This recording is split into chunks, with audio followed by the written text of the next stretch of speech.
राष्ट्रपति द्रौपदी मुर्मू ने गत 7 नवंबर को राष्ट्रपति भवन में नर्सिंग पेशेवरों को वर्ष 2021 के लिए राष्ट्रीय फ्लोरेंस नाइटिंगेल पुरस्कार प्रदान किए।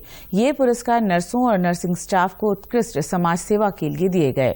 इनमें उत्तराखंड में नैनीताल जिले के बीडी पांडे अस्पताल में कार्यरत नर्स शशिकला पांडे और उधम सिंह नगर जिले के नागरिक अस्पताल खटीमा में कार्यरत एएनएम गंगा जोशी को भी राष्ट्रपति ने पुरस्कृत किया। शशिकला पांडे नैनीताल के बीडी पांडे जिला चिकित्सालय में 2 दशक से अधिक समय से सेवारत हैं। उन्हें कोरोना योद्धा का सम्मान भी मिल चुका है। उन्होंने कोरोना काल में 26 दिन तक एक दृष्टिहीन दिव्यांग व्यक्ति की सेवा की थी। वो आज ये पुरस्कार प्राप्त कर खुद को गौरवान्वित महसूस कर रही हैं।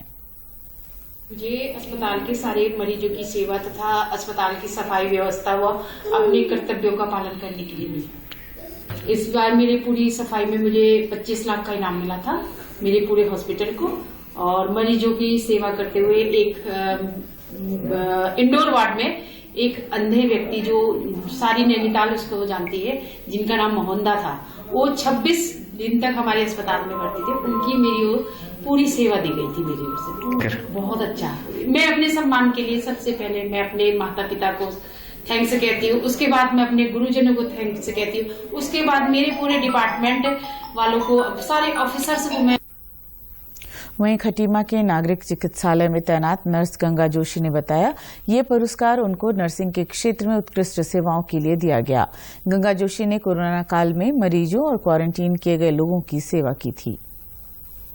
अभी हम लोगों को इस कोरोना काल में काफी दिक्कतें आई। कोरोना का समय चल रहा था तो उस समय हम लोग अपना ऑफिस वर्क भी करा करते थे। 2 बजे तक मैं अपना ड्यूटी करती थी। उसमें रजिस्टर कार्य है, वैक्सीनेशन है। वैक्सीनेशन भी हम लोग रात के 8 बजे तक अभी हम लोग का हुआ करता था। नाइट ड्यूटी में भी हम लोग वैक्सीनेशन करते थे इस्लाम नगर या मलिन बस्तियों में जा जाके। और उसके पश्चात हम लोग 2 बजे तक मैं अपनी अक्सर 2 बजे तक अपनी ड्यूटी समाप्त करने के बाद हम स्कूलों में जाया करते थे, जहाँ लोगों को रखा गया था, बाहर से आए हुए लोगों को रोका गया था। उनको मॉरल सपोर्ट हम लोग देते थे, क्योंकि वो लोग काफी परेशान थे, क्योंकि उनका परिवार उनसे छूट चुका था और कुछ लोग परिवार के साथ थे तो कुछ लोग अकेले थे। तो इस चक्कर में वो काफी परेशान, मॉरल सपोर्ट उनको देना बहुत जरूरी हो गया था, क्योंकि वो लोग काफी परेशान थे। हम लोग वहाँ जाया करते थे। मैं 4 से 6 बजे तक मॉरल सपोर्ट देने के लिए, लोगों की काउंसलिंग करने के लिए स्कूलों विद्यालयों में जाया करती थी। उसके पास हम लोग 6 बजे आते थे। 6 बजे आने के बाद हम लोग फिर फील्ड में जाते थे, जहाँ क्योंकि कोविड के पेशेंट घरों में भी थे, घरों में भी क्वारंटाइन किया गया था लोगों को, तो उनको भी काफी दिक्कतें हो रही थी। असल में वो मानसिक रूप से परेशान ज्यादा हो गए थे। आर्थिक रूप से तो कम थे, लेकिन मानसिक रूप से ज्यादा परेशान थे। आर्थिक रूप से परेशानी थे, लेकिन मानसिक से ज्यादा हो गए थे।